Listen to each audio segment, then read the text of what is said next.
So, okay now? Working out. All right, perfect. Thanks.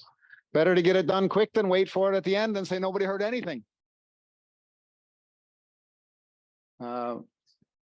So what I'd like to just try to convey is that what you guys are doing, you're on the cutting edge of something that will be bigger. Now we can talk about baseball teams and we can talk about NHL teams and they've got 20 people or 30 people or 50 people. So we're there. We're talking only to Sweden right now. 3 clubs that are in the top of the Swedish Elite League year after year after year. How are we going to do it? Eric and Eric, Eric W, Eric L. How do you guys want to do it? Lignell, what's your nickname? I don't have a nickname. You don't have a nickname? I'm just Eric. Yeah. We've got 2 Erics. It's always difficult if I throw it out there. What's your nickname? You don't, Zack, do you have a nickname?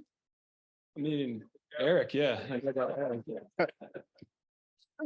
All right. Erik Färjestad. That will make it easy for us. You've been in this in different positions from the TV company, and now you're working with the club.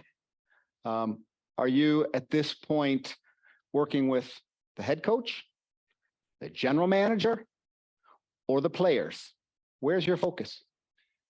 For the moment, it's general manager, but I try to get my opinions down to the head coach as well. I work as hard as I can to be in that room as well. But my description is under the general manager, so that's where my focus is. And yeah.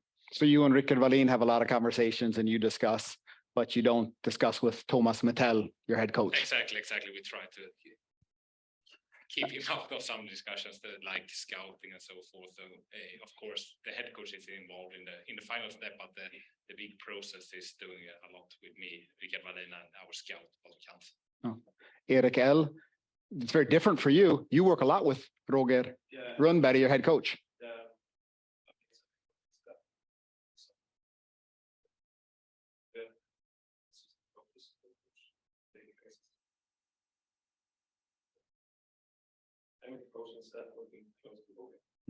Now Färjestad had a coach that is up and coming and new, has gone over North America, come back.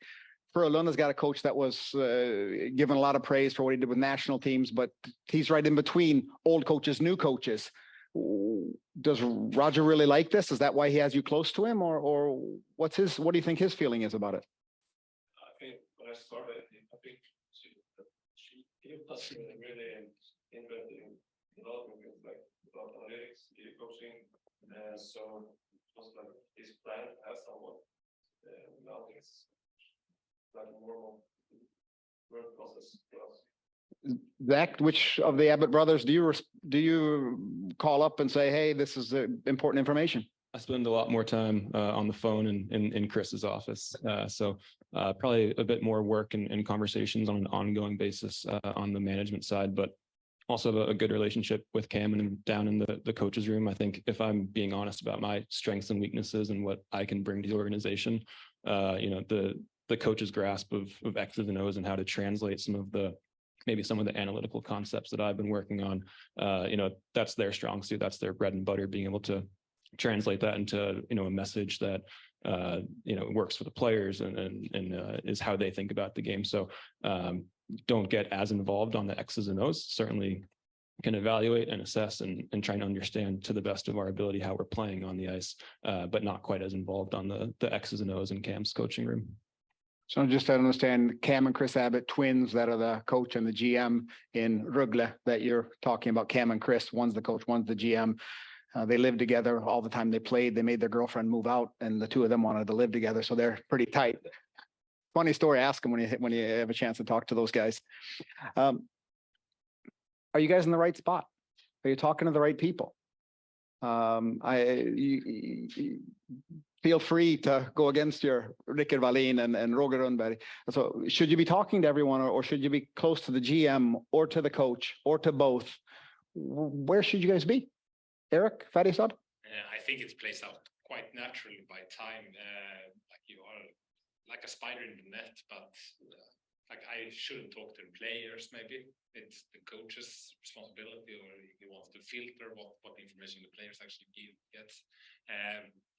Me and Rickard Wallin works close together, so I would say that's the right spot for me. I can say what the data say. I don't have my own opinions really. It's what the data says that it's important. I'm not a hockey guy originally, so I think I'm there for the facts, and that's what I bring to the table. We're going to get back to this, but you think that you have the facts. Your interpretation doesn't make a difference. If I think a player looks good skating or not, doesn't really helpful, because it's my opinion, and I think it's like all people here is better than me to see if a guy skates good or not. But maybe my age, or I think my age is with the data that I can see if a guy skates faster. I don't care how it looks. Erik Frölunda, do you work with the players at all?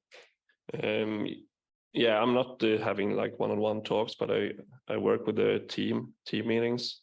I think I'm the right spot because my job is to translate data into action, into coaching for the other coaches. So I work a lot with the coaches to translate the data, the analyze, to help them to work. I'm not working so much with the GM scouting. So, Zack, you in the right spot? You talking to the right people? Yeah, I would say so. You don't talk to the players at all, or do you talk to players? Not a ton of contact with the players. Keep it in the coach's room if I am going to be down there in the room. But I think, it is appropriate for me to be focusing my time and energy and effort on probably like more bird's eye view, bigger picture things on roster building and team evaluation, and thinking about how do you want to assess and evaluate and create some kind of rubric for how we evaluate how we're doing and where we're going, and then kind of more strategic decisions, maybe from a higher bird's eye view. I would have a terrible time as a player knowing that you guys are walking around with all this information and not be able to talk to you. Do you guys have players that come up to you? Hey, how's it look? How's my stats look? Hey, am I doing the right things? Hey, help me out. Come on now. What am I doing? And you guys say, sorry, talk to the coach. Is that the way it works? Or is there anybody want to jump in? I was just say that reminds me. I mean, there are one-off cases, I would say, where one-off. Once in a while, okay, a player comes by and says, "Hey, is there anything that you could look into or find that might help in this particular situation?" I remember a player coming up and saying, "Hey, is there anything we can find out on breakaway attempts?" So not shootout attempts, kind of when it's cut and dried, black and white, but in the heat of the moment, in the flow of a breakaway attempt, is there anything we can kind of figure out data-wise that's most successful in terms of shot, deke, glove side, blocker, whatever, and try to provide some information that way. So that came from a player, and happy to field all those requests on if they want to approach me, happy to go look into something for them. Frölunda, does Rögle allow you to talk to the players? Yeah. Of course, I have this conversation with players every week about stats. And then we don't show them all the stats, but some stats we show them. So that's my responsibility to talk to them if they have some questions. So Roger tells them, if you have some questions, go to Erik.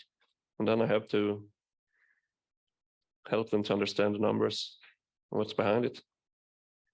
How many players do you have that play for the numbers and don't play for actually scoring goals?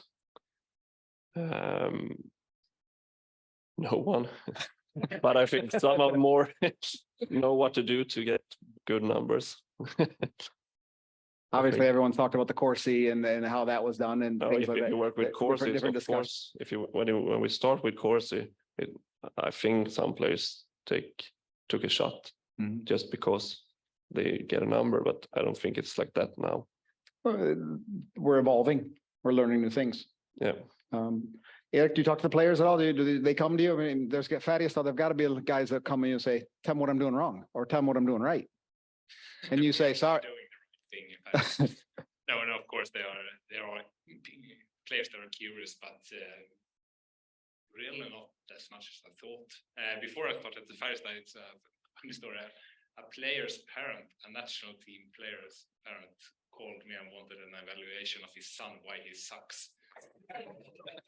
And he played in the national team and still does. I think is yeah. Did you what did you say, or what did you give him for statistics? I told him it cost 10,000 grand. And Oh. Benny, Now, do you guys have next to you anybody that also works with analytics in your club? Anybody else in Färjestad, or are you the only one? I have my goalie coach here. Is Two different sports, playing out as a forward or defenseman and playing goalie. It's totally two different sports. Same thing with analytics. say that really it's shoot the puck or save the puck. It's You're making it that easy? I would make it that easy. I think that he doesn't make it that easy, but no. So we have built a platform in Färjestad that we have. Our scout is using the data as well, and the general manager is using this self-service portal as well to dig into data. So we're trying to make it a natural thing in the organization to work with data. So it's not analytics, it's just how we do it. Frölunda, Erik, you all by yourself? Yeah, I'm self-working just with data and analyze, but it's a part of the work for the GM, assistant GM, and also for my colleagues, goalie coach. So I think all roles have some parts of analytics today. Zack? And then, yeah, no one else specifically within an analyst role, but I found just through experience that even if someone doesn't have that specific role, the way people think about hockey often is in line with some of the, broader concepts or even specific concepts, even if they're not keeping up with the latest blogs or the latest conferences like these, that generally speaking, the way we talk in the coach's room, or if we're talking in the general manager's office, it is in alignment a lot of the time with kind of this particular way of thinking as well. Do you ever say, no, Cam, that's the wrong way to do it? He should be playing, he shouldn't be playing? Would never put it in those terms, but certainly like not. You're not American? That's a good point. Good point. I wouldn't put it in those terms personally, but certainly like not afraid to voice a contrarian opinion or present a particular story if it's cutting against the way something has been in the past or a differing opinion. No problem doing that. Give you guys 500,000 Swedish crowns, so 50,000 euros. You can't increase your own salary, so don't give it to yourself, but you can invest it in the team, analytics. Erik, where would you put the money? New person, colleague, more computers, more iPads, better data, whatever it could be. Where would you take that and put that money? That was a tough question. The easiest thing is to say I want new systems and things like that, but I think I want a colleague. Yeah, someone to work with. Okay. Färjestad, where are they going to spend their 500,000? They usually give the team a lot of money like that. 500, here you go, make something happen. So it could happen. Yeah. I would. You gave me the question. I had thought about it a little bit more. I would buy. First of all, a small tracking system for players, so I can get more data. I would buy a little bit Small tracking system on their bodies. Yeah, exactly. Yep. Bigger platform to store more data, to work more with AI, and don't care about the cost really. And then I would try to get like a student scientist to work more of a research projects to help us get better in that way. Can you give us an example of a research project?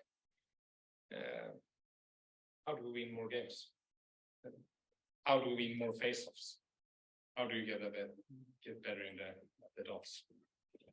Zack, you're the one, you didn't get any pre-information about this question. Where would you spend your money? Yeah, my mind first goes to on the colleague route, and specifically on to give you more of like a technical answer, someone who has more of like a data engineering background to help us organize and store and access all the information that we have available and kind of help build the pipeline that would feed into more of an analyst's hand. So if I consider myself the analyst here, having someone to work with as a data partner to be able to manage this influx of data that we're collecting from all these various sources.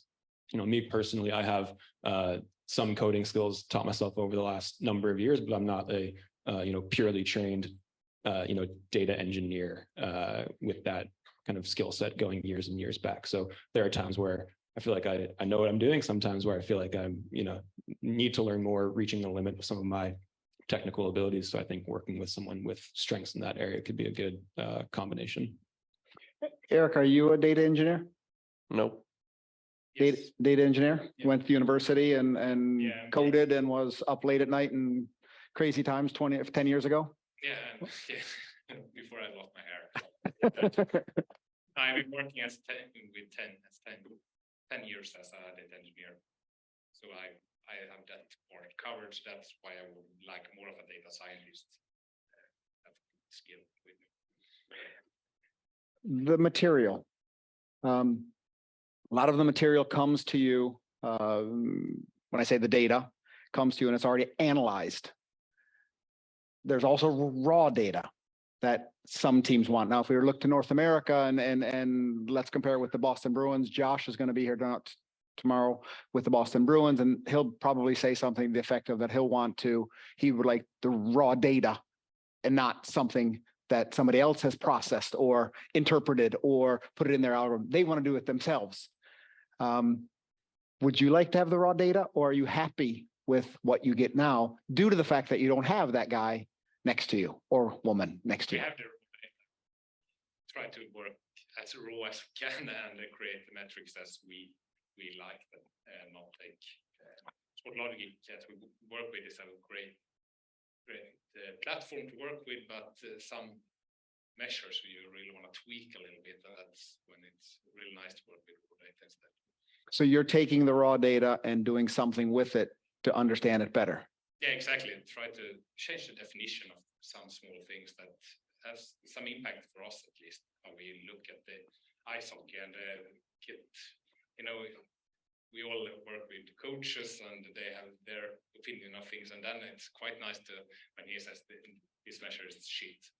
Okay, then how do you want it? And fix it, and then you get this on the way he wants.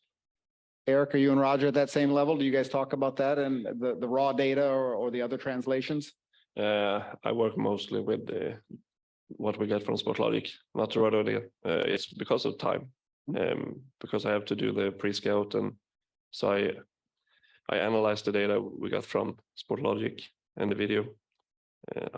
If we have another person, I think we should work more with raw data. Would one person be enough? I think the Bruins are going to talk a lot more than one or two people. They've got tens, maybe even 20. The more you work, I think the more you work. Yeah. And do we get smarter with more data translation, data interpretation? Do we understand more? Or does it become even more hard to understand?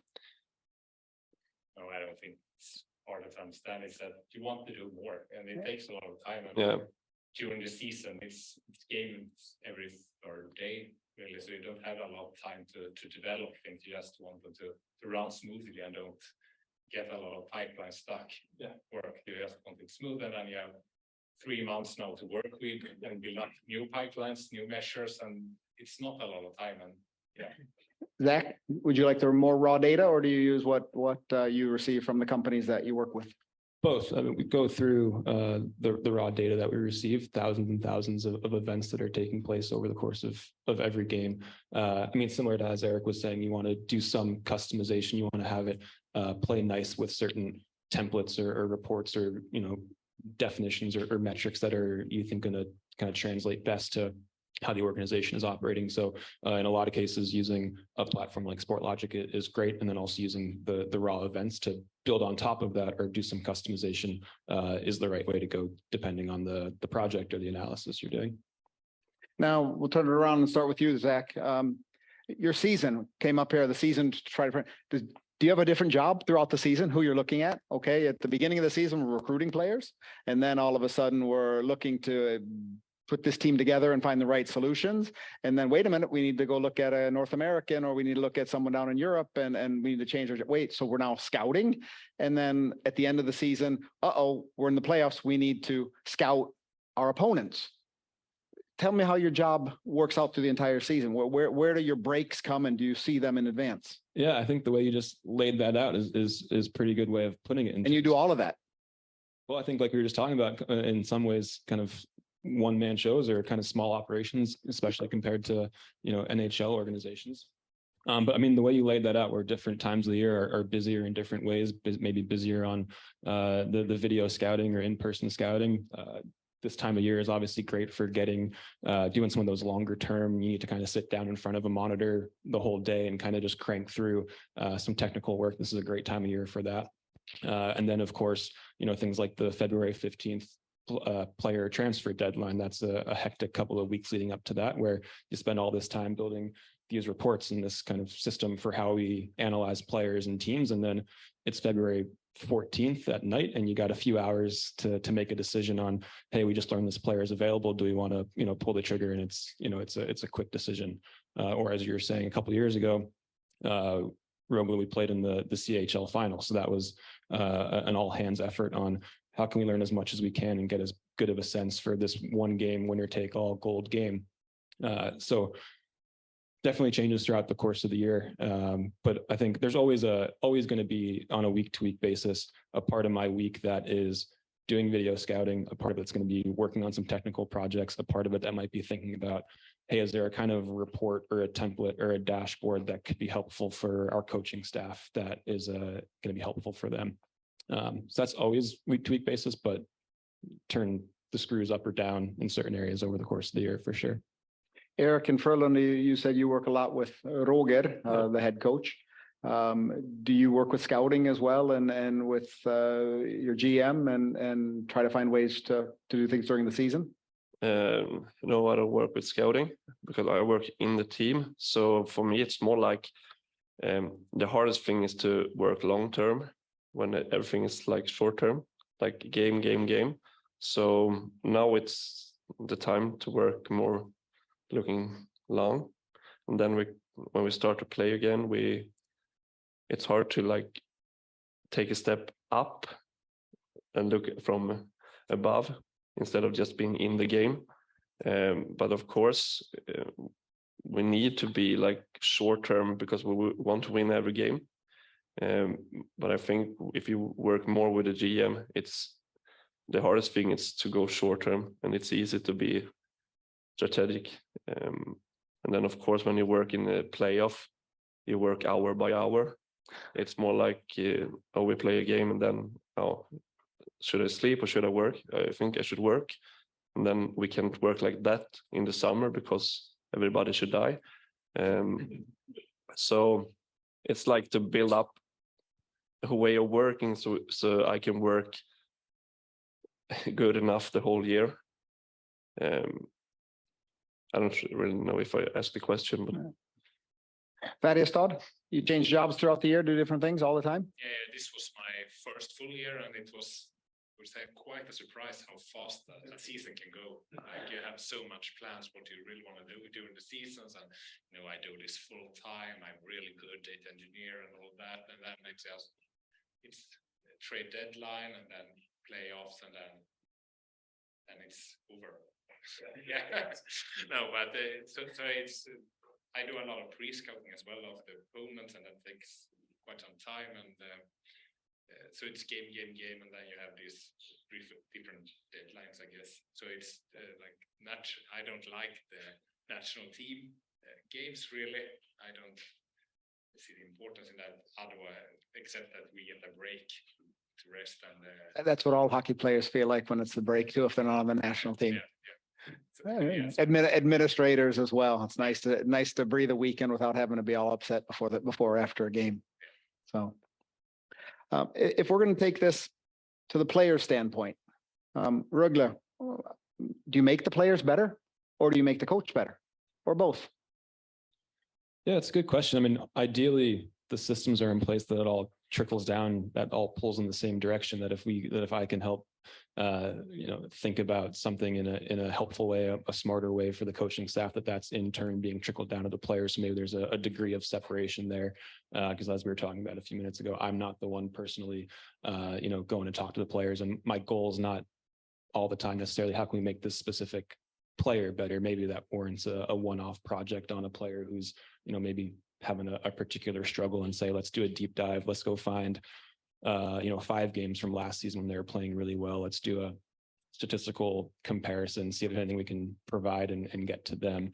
But I would say more or less trying to provide my perspective, my hands, my eyes, my ears, and be an asset, no matter who in the organization, majority of the time, general manager's room, provide a smarter perspective and contribute in a positive way. Erik and Frölunda, do you make the players better? I hope so, but I think my work daily is to make the coaches better. I think that's my main focus, both to ask the right questions using the data, but also coach the coaches. I see it's as a big part of my job to have the communication skills with the assistant coaches, with the head coach to help them to be better coaches, so they can go out and talk to the players. Because if I just give them numbers and they don't understand them, I don't think they can like translate it to players. But if I can translate the numbers and analyze to the coaches, they can believe in it and they can start to coach the players, like honestly, because they believe in it. So I think my biggest role is to make my colleagues better, the coaches. Färjestad's got a junior program on the way up. Frölunda has been very, very successful. Rögle was in the finals this year, did great. Do you guys work at all the junior programs? Junior coaches? We have just started, I would say. So you get that on your job description as well, that you're gonna fit that in somewhere in when you guys have time. Is that the idea, or do we need to hire new people? It's my job for this long 3 months, and I haven't started. No, that's one thing that it will be a lot of work as well. So we start small at least, and just get some. I'm a firm believer of what you measure, you get better at.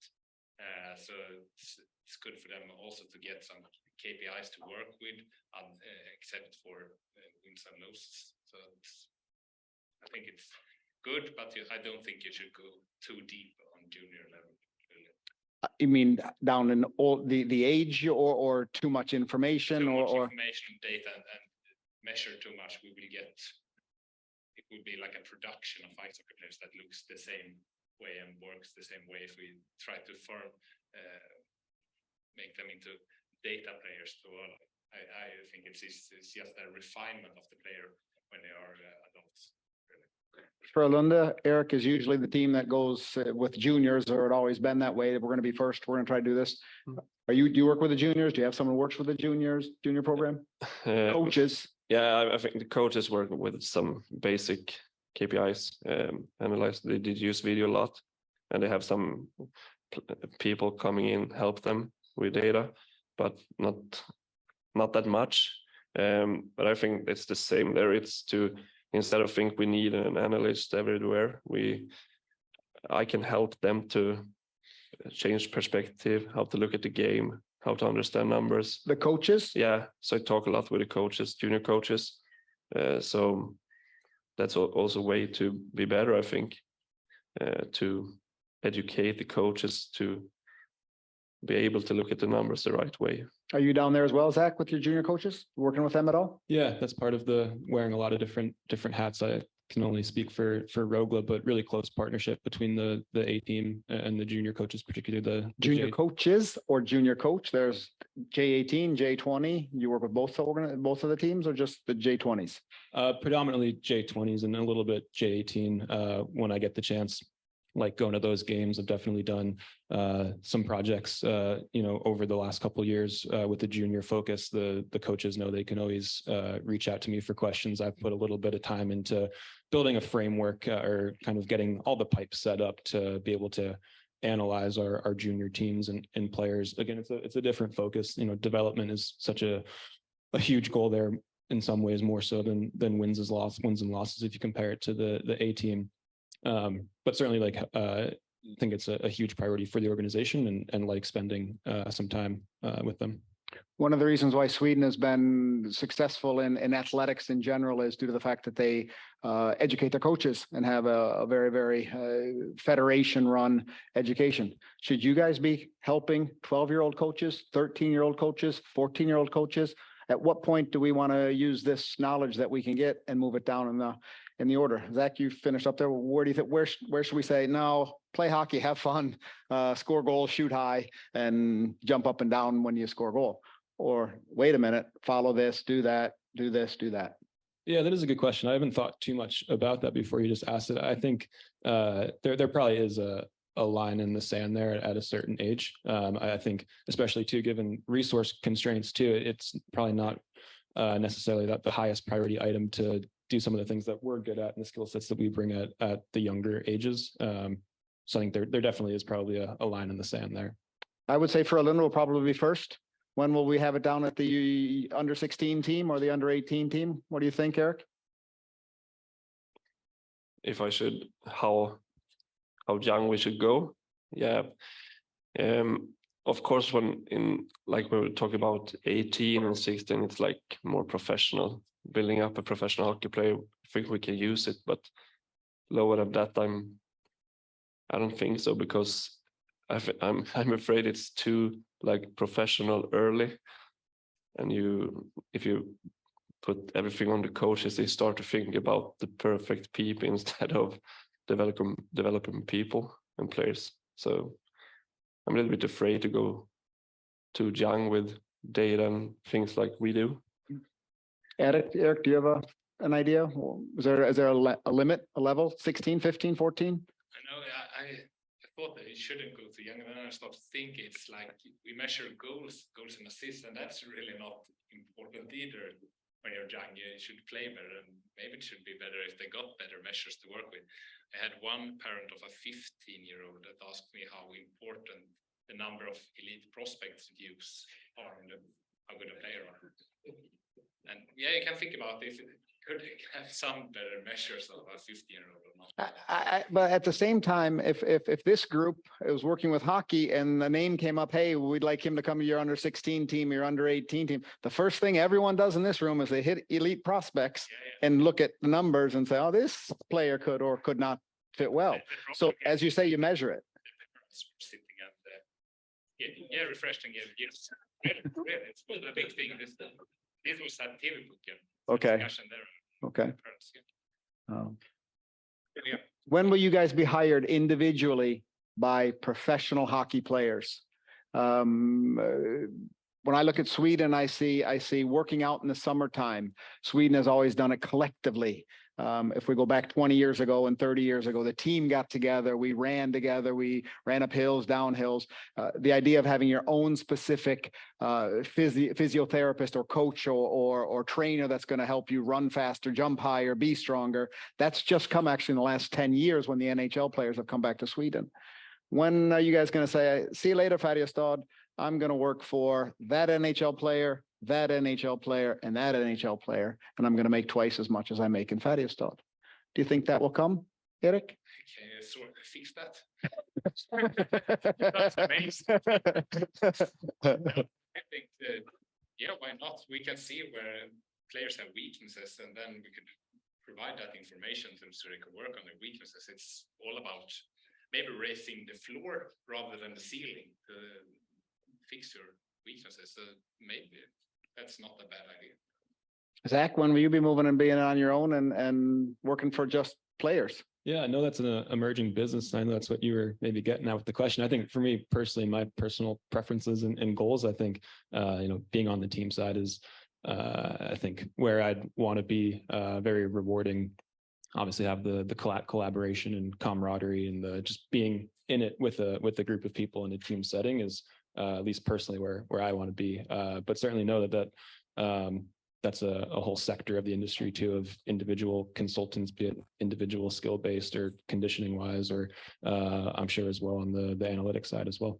As soon as the money increases, obviously there'll be, before you say individual coaches in different kinds of ways, no question about it. Erik, I know that you're really close with Rögle, or you have a great relationship with them. Let's just guess. Roger gets fired. Okay, we're speculation. He says to the new team he's going to go to, I'm coming, but I want my analytics guy with me. Is that something you see happening in the future? And maybe not just specifically your case, but you guys are talking about helping a coach understand the data. So you're interpreting what's coming up there. That's got to have a really tight bond and a really communication has got to fit really, really well. So in my world, I'm thinking that we're going to talk to the coaches on Friday that they'd want you guys to be with them and follow them. What do you think? I think that could happen. Also, I think, what should I say, if you look at football in Europe, they bring the old staff, coaching staff with them if they change the team. I think it's, for a head coach, they need to trust the assistant coach. So they want to know the assistant coach. And I think the same with analysts, and also the professional language, the language between me and Roger. We can look at each other. We don't need to say anything because we know each other. I think that's hard to build shortly. So I think it could happen that head coaches want to bring their own analysts because it's so much about relationship and understand each other, instead of just having one analyst sitting with data and one head coach don't understand what he's talking about. So if you have the relationship, I think, yeah, of course it could happen. A few minutes left and we'll open up. If there's nobody's had any questions, you're certainly welcome to ask. Give you a couple seconds to think about it.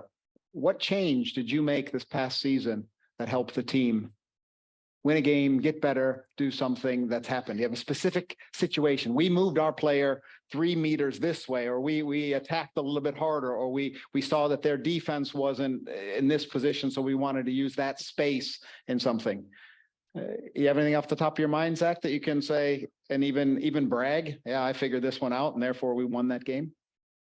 Yeah, I think we want to think about it a little bit more, but I guess off the top of my head, when it comes to some of that higher level player evaluation and scouting work, have so many conversations over the course of evaluating a player and get updates from our general manager at times that, hey, I talked to this agent, we're going to proceed with a contract offer, and being able to present my perspective on the player and actually shifted gears and went a different route to shifted to a different player that we've been scouting, and really felt strongly that the player we had been talking about that we were about to make a contract offer to, I didn't think was the right fit for us. So that jumps out top of my mind of being able to kind of have that conversation, talk it through, talk about pros and cons of different options, and reroute. Great example. Save the team a lot of money, a lot of headache, probably. I assume it's not Mount Cider though. Erik, what have you done in the past year that's been really successful with your data analysis? They've done successful. I think we have a great understanding of what's drives the numbers for us. If we talk broadly, it's a hard question. I'll give you time to think about it. Färjestad, Erik, what do you think? You had to make changes. Everyone said you won the gold for Färjestad a year ago. Yeah. It was because you came in and you made a whole bunch of changes. What changes did you make? Should I keep that going this season, I guess?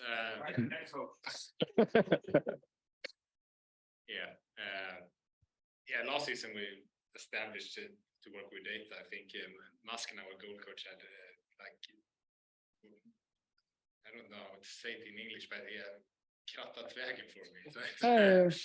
Pave the way. Yeah. So it was really not that hard work that I said last year. I was really just shining in other ones. But is there a certain situation? I mean, Zack gives an example of, hey, don't take that guy. I don't think he's the right fit for us. Do you have any situation where you've gone in and said to hey, I really think we should do this? I really think we were quite bold with our roster build this year. Unfortunately, it didn't play out really because we had too many injuries, but like we transferred for Remy as a center when he wasn't really playing at much center, but we saw something in the numbers that when he plays center, he does it really good and in a way that isn't typically European.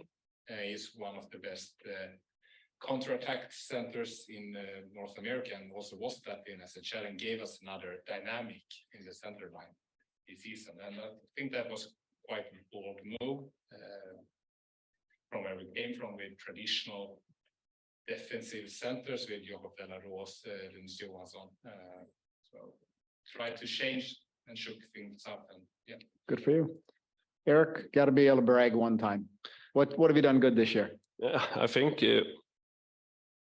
I'm good, like when we have tough times, going in and analyze what's the biggest thing to improve to get the game going like this, from looking really bad to looking really good. It's small stuff. And if we found them before the playoff, that was good, I think. And if I should done anything better, I would work better with PP, analyze the PP. Power play. We didn't get it as good as we needed for the whole season. So I will find new ways to look at it. Our time is running out. We've got about 2 minutes. Is there anybody that wants to ask a question that's here or not one? We have about half an hour, Mike. We still have about half an hour, Mike. Okay, it's not okay. Sorry. Please. Well, I find it to be extremely interesting listening to all three of you. Two of them I have a personal relationship with. Zack, I haven't had the favor yet, but you guys sit with so much information, so much valuable information, and not only that, you're extremely smart at what you do as well. Why are you not working full sleeve with the players as well? What is the biggest challenge? What are the biggest issues with that? Because you can literally change their perspective on how they value their own game, how they affect the team, and certain things that they can do a little bit better, not a lot, but a little bit better to change it in the right direction. I think it's the culture in ice hockey, how we work. You have a coach, and they have most of the time played before assistant coach, and they have like coaching skills, and I think it's the culture.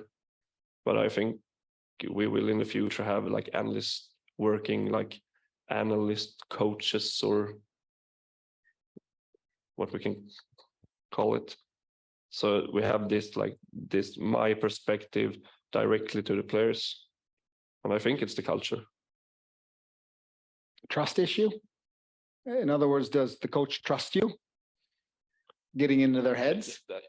Yeah, I think the coaches trust me, but it's one thing is the culture. It's not usually to do that, but also we don't want so many people talking to the players. I've heard, like I saw a couple of years ago, that Arsenal in football, they have like 40. They measure how many people a player met through a week, and it was like 40 specialists. So I think also we don't want too many people working with the players, because it will be a mess for them. So that's, I think, one perspective why we have like specialist experts coaching the coaches, coaching the players, instead of we have like 20 people coaching the players. That's one thing, I think. I was going to say, I don't actually really see it as a culture issue, or really like an issue at all. Cause I think I've had, good conversations with players, usually in a more casual setting, I would say. But I think if I just look back on how I've spent my time, the projects I've done, there's not as many examples of like player specific analyses that I've done. But I think going forward, that's something that I've even talked to the coaching staff about a little bit before, of if I were to do more of those, and that's definitely information or conversations that I think would be really welcome to have with specific players. So we had a couple players this season who had down seasons relative to where they had been in the past. And I think doing deeper dives on a particular part of their game is totally in bounds. I think for me personally, still continuing to get more and more comfortable communicating in that way with the players. And I think there are times where a certain message probably is best coming from an assistant coach or someone on the coaching staff. But I don't necessarily see it as a culture issue necessarily. I think it's more just if there were particular conversations that would be good to have, and there probably are going forward. I think people in our kind of role actually should be relaying that information, perhaps even directly to players at times. Depends though. Eric, what do you say? Yeah, I can both see the pros and cons with this. Yeah, I'm an anti-dump guy, and if I go to players and say you're really bad at control entries, if you do this, and then And then 2 games later, he doesn't jump, and the coach like, what is he doing? Of course, you have to be aligned with the coach, and then maybe it's easier for Erik to work day to day with the coach than from a third perspective, come in and say you should do this better. But of course, I really think that we could help the player understand how you score a goal better. Like you can see in the NHL that the goals are just rising through the roof, and the points for the best players is really going up. I think we could do a lot more work with data and to understand. I don't think a lot of players understand why they score and not score, and really when they don't score, why they don't score when they have their dry periods. I think an example too that's relevant here. One of these conversations that I was referencing that I have had with a player, he was trying to just get any information he could, or he was thinking of himself about when he's at the net front. Are there certain conditions where it's better to try and deflect the puck, or the better situations where it's better just try and screen the goalie and trying to understand, is there any information that is helpful there? Does that data even exist? That's where some of this raw data that comes from a provider like SportLogic, where every little micro event is tagged in a very specific way, can be helpful. And that's where with the technical skills and analytical concepts that we bring, we're able to get to that information really quickly. So I did have a follow-up conversation in that case, just thought of it as we were talking, where to get into a specific element of go for a tip or just try and screen the goalie. Is there anything we can kind of suss out depending on, shot location or game situation, where one would be better than the other? What was your analysis? Try to tip it or leave it alone? I don't know if I came away with a necessarily clear answer on that particular topic of conversation. There certainly had an interesting conversation with the player to get his perspective and try to take that back and figure out, do those parameters exist within the data that we have, and how can I slice and dice it and filter it? And it's obviously different types of shots. There's point shots, there's slap shots, wrist shots, and trying to understand, is there some kind of correlation or pattern here that is helpful for a player to know? I think at that level, that's probably maybe information overload, but that's also part of the challenge of how do you organize it and present it in such a way that it can be transferable, again, whether directly or indirectly through a coaching staff. Tracking was a big discussion last year. Do we have it? Do we not have it? What can do it? We're now seeing with world championships and different places where players are being able to track themselves. Pucks are going to working at certain places. Where do you guys see the next step of the data going? Is it tracking? Is it still as hot? And that's what we want to be able to do? Or is there anything else that's come up that we need to be at that place? Yeah, I see it's the next step, because it will help us to understand the dynamic of the game. Because it's not, we can say it's good to control entry, because if you control entry, it's easy to score. But it's not always good to have a control entry instead of dump it in, because of how the other players are around you, the situation. So I think we need better measurements on positioning, the puck, how we move together. So I think it's the next step. Erik, what do you say? Tracking? I think that's good to keep context, and I think tracking is a big thing. And also we can see with tracking, we can track how fast players is going and stuff like that. And we see players are getting older and older in our league. When players get older, they don't want to quit. So they hang in there. We have Joel actually quit now. But when I started at Hockey Lab, there were 3 forwards above 35 years old. It was Joel Lundqvist, Joakim Lindström, and Martin Törnberg. And now we have one at every team, I think, that are over 35. So we need to understand how we can help the players increase their career and be successful over the years as well. And just don't pay them money until they don't start another job, really, if that's the issue why they need to play. So I think that's one thing with tracking that could help us to understand more how we can make the career longer. Zack, what do you say? Is tracking the big thing for you? I think so. I think I always, once in a while, I have the realization that I feel like I'm just getting the tip of the iceberg on what I'm able to do and how to harness all this information that's available. I know there's even more advanced tracking that's coming and possible. You see it in other sports, you see it across the world. No, there's more out there, and one day it's just going to get better and more advanced. So being able to harness that and figure out how to make the most of it in a systematic way, I think is going to be an important priority. And that gets back to what we were talking about earlier in the discussion about just manpower and resources and technical skill sets, and being able to, have the right organizational structure in place to be able to take advantage of all that. Development, it requires collaboration. In other words, people need to talk to each other. They need to discuss, they need to test ideas, and not, if you got to go and have a visit any team in the world, Manchester United, Toronto Maple Leafs, New York Mets, baseball, where would you go, Zack? It's good puck. I'm a Mets fan from back in the US, so I'm glad you picked that team. I know that's it's hard to pick just. Well, you only get one pick. You only get it one at this time. I mean, personally, I've working with Rögle is the first time that I've worked with a hockey team. So this is all my impression of how a hockey team works. So I think seeing one of the bigger, more advanced NHL organizations to keep it within a hockey perspective would be really interesting, insightful for me, just given my career experience and background, to see what does the extension of this look like when there are, in some cases, dozens and dozens of, full-time employees working on this kind of work. So Rangers, Toronto Maple Leafs, Detroit Red Wings. But, some organizations that jump to mind, and Toronto and Pittsburgh and Colorado. I'm sure I'm missing a couple obvious ones, but just some of the organizations that are known for putting a lot of financial resources and people resources behind this kind of work would be, for me, my pick here. I can call up Matt Scrowers and see if I can get the money for you, Eric. Say, where do you want to go? Who do you want to meet?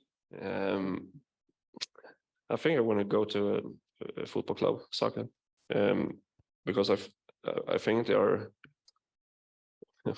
way much. They have like 10 years of research. If you look at research in ice hockey and football, it's like a huge difference. So I would go to find out the best coach maybe in Germany. See where maybe it's Klopp or maybe it's someone else, and go to the team. So you're saying they've got years and years. How many years when you say that? Do you mean 10 years, 15 years, 20? I mean, this kind of analysis hasn't been that popular. Yeah, I would say we are 15, 20 years after soccer. But now it's like the gap is closer now. But I think we can learn a lot from other sports. So I would go to a soccer team. Färjestad, going to send you somewhere. Where do you want to go? I was thinking about around team to see what soccer you're doing, but no, I would like to go to another sport as well, and another free flow sports. I would think like for soccer, I would say basketball to watch it, and as Zack said, so a team that has a lot of people working with it. I'll see how advanced it is, how it actually affect the game. I don't have like a team specific. I don't a winning team, so let's say the Golden State Warriors. And you don't see the difference of sports being a problem because it's data analysis. Therefore, we can learn about data analysis and not how you put the basket in or a 3-point shot. Yeah, I think that's even better to look at other sports to see how they are doing it, and especially ice hockey, that is like a step or two behind, where you can learn a lot instead of looking at what we do. That it's just a copycat game that we think that what Frölunda is doing is the best, and then I try to do it, and then we're just going in circles. We want to go ahead. We should open our eyes and spread our sight and look what our sports are doing.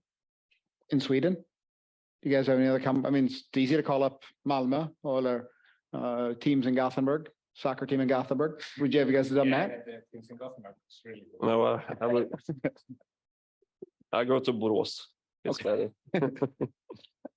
How far down are we in Swedish soccer teams? Obviously Malmö has got to have analysts. That's way more than the hockey teams. They've got a budget 5 times the size.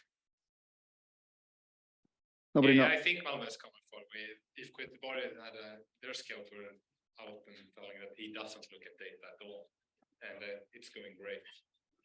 No, but really, I don't think Swedish soccer has come that far either.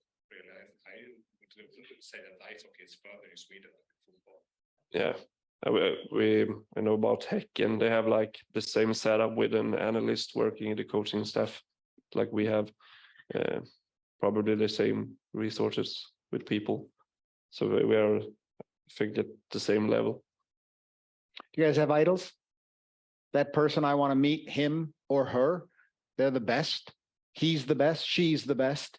I mean, come on. If this is going to become an important world, then we've got to find a way to find people who we idolize. You guys don't have anybody?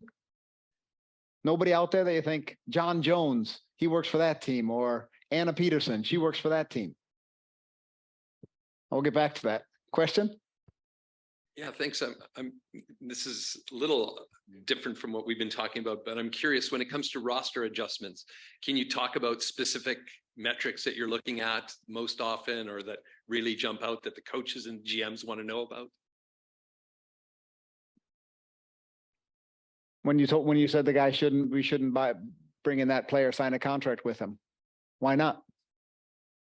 Yeah, I guess more generally speaking, I mean, I don't want to give you a cop-out answer here and saying that it depends. I think, I mean, when you're with a team, you go through the rhythm of a season and the ups and downs. You're always evaluating. You understand where you feel pretty strong, and then where you, like, what keeps you up at night a little bit more. So depending on wherever those, in this case, weaknesses might be, with some of the information that we have, we can probably pinpoint pretty specifically certain players who are, strongest in a certain area of the game. I mean, most players aren't complete players, 200-foot studs, but all those puzzle pieces need to fit together somehow. And it's not a matter of a player necessarily being good or bad, or having good metrics or bad metrics. It's more like, what are they specifically good at, and where do they specifically have, weaknesses or opportunity areas, and do you think we can develop those? So like specific metrics, struggling to think of how to communicate like a specific metric that we're looking at, but try to kind of pinpoint as specifically as we can certain areas. So then, instead of a specific metric, maybe like, is there a group of metrics, or is there like what are people looking at, for example? Like, I'm a researcher in computer science, right? And we've got access to puck and player tracking data, and we want to come up with better analytics. So, what kinds of things are people looking at? What are they looking for? I could take a specific. Last season, we had a big problem with our controlled exits. We really, that was my end to in Färjestad, we dumped out the puck too much. We tried to fix it with training and coaching, but we weren't down to the levels as the good teams were. So that was one thing we looked at, and then Tito Lennström came from the sky, basically. We couldn't find anyone, and Russia canceled their season, and he was available, and he's one of the best in Europe, that specific. So lucky us, yeah. Or good recruiting to fit the numbers. So I would say it's more specific. We try to fix our holes more, so it's not like we try to have different playing types, and we see what we are missing, and then we try to add that. To that point, though, like Erik's example there on specific things like, zone exit, zone entries, neutral zone play, passing ability, kind of I think it's more interesting, and oftentimes most interesting, to look at kind of those underlying types of plays, like those small little plays that add up to something significant. It's not so much about, at the end of the day, what the player's individual production was in terms of goals, assists, points, shots, things like that. Trying to get at what are the kind of repeatable skills that really get to a player's underlying skill set all over the ice. Any other questions? Patrick? Yeah, just follow up on that. How long do you trust metrics? And I explained the question. So Erik, you presented LINHAC last year that there was a Corsi period and expected goals period. When people started to look more into Corsi, then players start shooting from everywhere. So they actually influenced the game by looking at this metric. And then maybe that metric is not doing anymore what it was supposed to do. And then people started looking at new kinds of metrics like expected goals. So how long do you trust the metric? Who is it deciding to trust the metric? Is it analysts like you, or the coaches, or who's working with that? It's hard to say. Like the specific I said with Lundström down power rate, it's really not the greatest to have 0%. It's a balance, of course. You have context what the positions is. Just want it. It's not like the decimal is really mattering. It's just what region is. I was going to say, I think that's also, it's important to put everything relative to broader league trends as well. Compare things to whatever kind of baseline metric you want to use, league average or replacement level or whatever the case may be. I mean, think about how in the NHL, like power plays are more dangerous than they've ever been. If you look the last 6, 7, 8 years, the success rate and effectiveness of power plays just keeps going up and up and up. It's clearly an area where I think analytics departments in the NHL have specialized in kind of gotten power plays to be, they've cracked some kind of code there. So that might influence how you evaluate an individual player or team's power play metrics. And it's important to kind of keep things in broader league trend perspective and be able to identify or capture certain things that may have changed in how the game is evolving over time. Yeah, I think how much I trust the metrics. I think if it talk about Corsi, now it's more expected goals. I trust it. I think it's like a coach. You need to trust the system to like get every people to like trust it. But it's the same with metrics. I need to trust the data. But I have seen so many times through the years that, I think this was a good number, but maybe this is bad for us to have good numbers here. So I've seen it so many times that I think something is good, but it's bad. So that's why I don't trust it. I know I know it's what you think is good can be bad. And that's important to think about all the time when you work with data. And people. The people have to understand the data.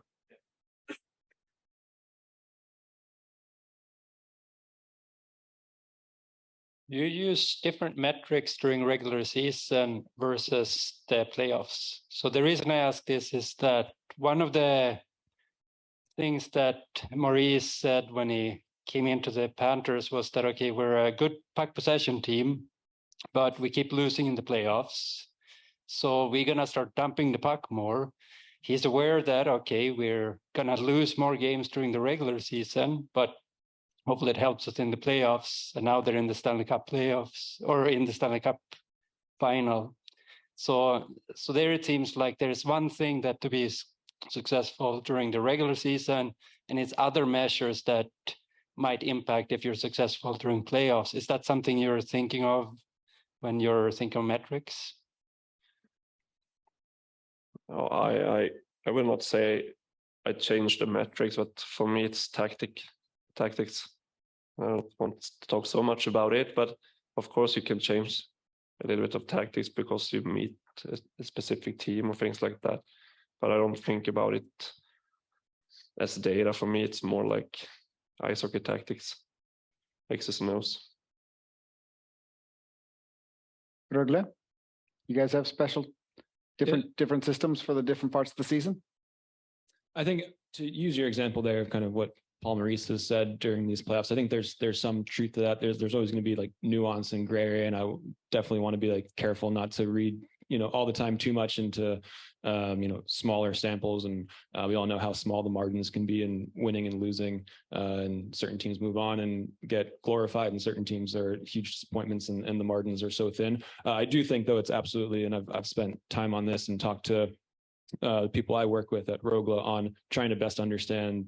Back to what I was just saying, look from like a league average, league trend wise, are there meaningful differences between regular season and playoff hockey that are good to know that we need to know as we're evaluating the team from day one and hopefully into a long playoff run. So that's where my head would go on spending the time to look at just broader league trends to uncover how the game may or may not be different once it heads into the playoffs.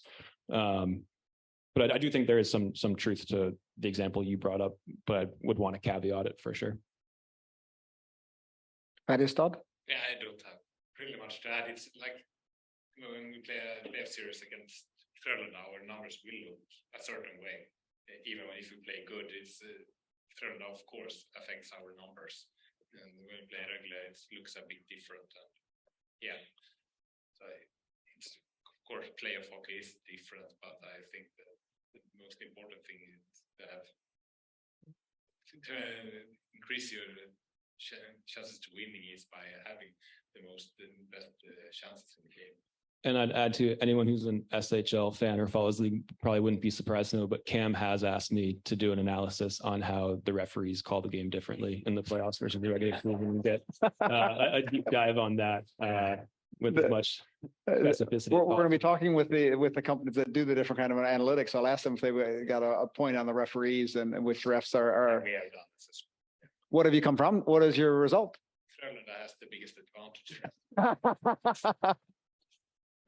Rögle has the same thing. Frölunda as well has the biggest advantage. Yeah, I'll just keep piling on Erik here.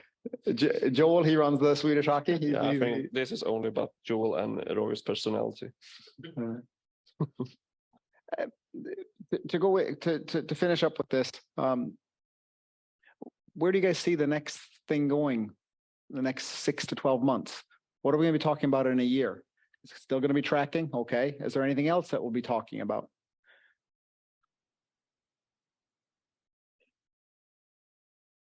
Hard question, but I think it's like we can see a couple of organizations that we work quite hard with it. It's getting like in our DNA to work with data, and some organizations are still a bit behind, not working with it.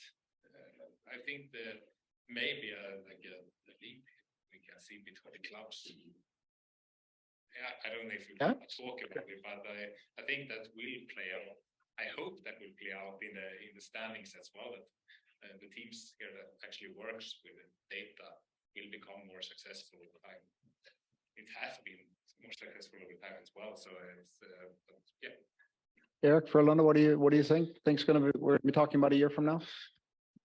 I think we'd talk quite the same like today, but I think it's like you say, I think we don't know if the data is like we win because we work with data, but to improve the organizations, we need to work with good coaching staff, we need to work with data, we need to work with good fitness training, everything to raise the floor.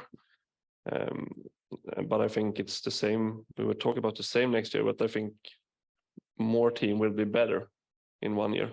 And if we're talking 5 years, I think maybe we have people from all teams here.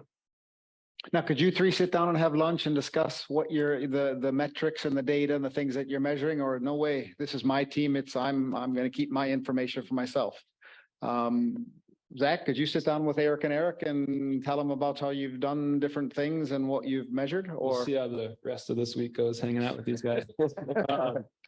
Yeah, I mean, I think so. I think always a good time chatting with other analysts and getting to know people from other teams. I think maybe remains to be seen like how much into the specifics, but as far as like sharing stories and anecdotes and conversation with the coaching staff or the behind the scenes of a certain move or anything like that, I think that's all fair game. But what you then see is that your translation or your interpretation of the data is what's going to separate you from each other and possibly your team. Is that correct? Otherwise, if it's just data and it's just facts, why not share it all? Why not talk about it all? But you all think that it's special. Would you sit down with Erik and Zack and tell them what Färjestad, what metrics you guys look at most, or is that secret? I can do that, but I don't know, I would be unemployed. I mean, I need to fix those NHL players for I'll get those for you. Yeah, no, but in broader context, of course, we speak about what we're doing, but on specific parts, I think that if we can get 1% edge, we will take that and not give it away. Yeah, I think if the data you can see the data, but we will have games that are decided by some kind of analyze before the game that makes the difference. We don't know. So I think if we're sitting here playing against in playoff, maybe we can do something that change like 1%, as you said. And so we can't talk about everything, I think. That's we can have a nice time together, but I don't think we talk about everything. Which is interesting because in this, we started with was something that has expanded and grown. You three are among the three most knowledgeable people in Sweden with this knowledge, but you're not going to share it with each other because it's a competition, which is an interesting way. It's going to slow down the pace of, and I guarantee if the three of you plus anybody else is working in the SHL got together in a seminary and you opened everything up, you all would learn 10 times as much or 5 times as much in a very short period of time. But due to the fact that you're fighting each other in standings or in games, you're going to slow down the process. Yeah, but obviously, like Erik, they beat us in the playoffs, and I think he has a big part in that. I think he did a better job preparing the team for the good final. We were third in the standing, they were number 6, so I would love to hear him. But you're not going to share. I can share my Zach? I mean, that's part of when you ask the question of, would you be interested, twice the money going to consult or do some public work? I mean, there's, I'm sure, some pros to that, but keeping this all in-house, like that's a huge part of the fun, the competitive nature inside all of us to kind of do it with a group and compete to win something. That's a huge part of the attraction and the draw to a role like this and this field, this industry. So that's a huge reason why my answer to that question was I want to be on the team side. And there's people who are doing a ton of great public work, and there's a lot of great stuff out there. And that over the course of the years, who knows what we're talking about in 12 months? I guess it would be mostly fairly similar. But there's always great work being done that serves as stimuli for people like the three of us and everyone in this room that makes you think about, like whatever Paul Maurice said, is that something that can lead to a certain project or an investigation? There's plenty of public stuff out there that keeps the motor going. Are you an analyst or are you a hockey analyst? Could you go over to football? Could you work for a baseball team? I think there's a transferable skill set. I think capable of doing it. Hockey's where predominantly a hockey analyst skill set, I would say, though. Erik, could you go? Are you a hockey analyst or are you an analyst?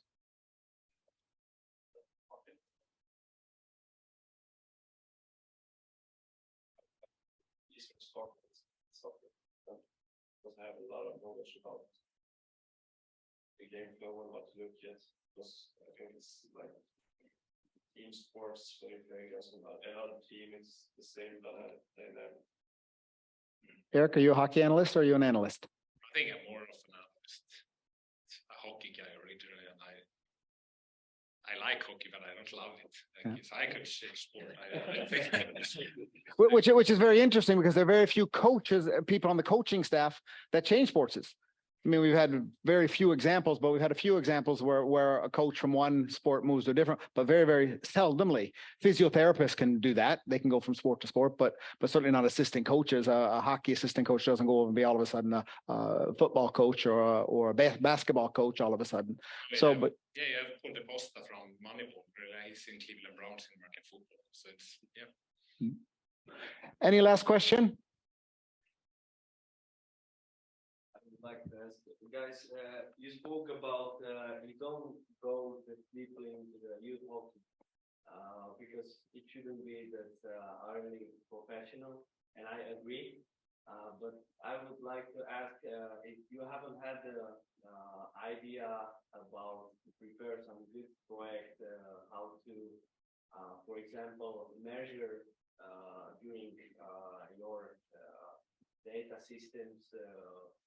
The portion of the ice time spending of the kids during the practices, and with this way a little bit open the eyes of the youth coaches, because I meet many youth coaches and they talk and they complain every day about we need to get more ice time for the practices and blah blah blah.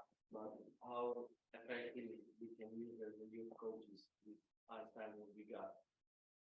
If you thought about this, to bring some statistics about a particular kid has this ice time involved in practice during the exercise. Interesting question. You can see, like in football, there were a study after the World Cup 2018 of the top 8 teams, and Sweden was in the quarterfinal, so they are in. We start with training for kids at the age of 6. organized, and we don't have like spontaneous form of soccer anymore. But among kids, it's organized. In Brazil, you start at the age of 12. Let's start to, I don't think to answer your question, but I think that I think we are on the wrong path in Sweden. Like my daughter, she's 3 years old. She started football now. It's like idiotic. Like she can't kick the ball. No, I mean there is a difference because if you have to pay for a high talent, it's not that really cheap. No, it's too good. And then if you got some new coach and he will tell you like in 10 years old kids, it's not enough to practice on ice 3 times per week. For me, it's like bullshit. Yeah. Yes. If you know how to handle effectively. Would be a great university study to do to try to analyze that. But then you have to follow the kids for 10, 12 years to see who actually makes it and who doesn't make it. Interesting. Erik, Zack, thank you very much for being here. We really appreciate it. You guys are on the cutting edge. My desire, if I can do anything for Swedish hockey, is that you guys would talk more to each other than less to each other. Because if this is going to expand, and if Sweden is going to be a place where things move forward and are on the forefront of European hockey, you guys need to talk more and tell your coaches that you need to learn during the summertime about each other. Then you can not talk for the 6.5 months the season is and do your best and work hard. But I hope collaboration is your future. Thank you very much, guys. Thank you.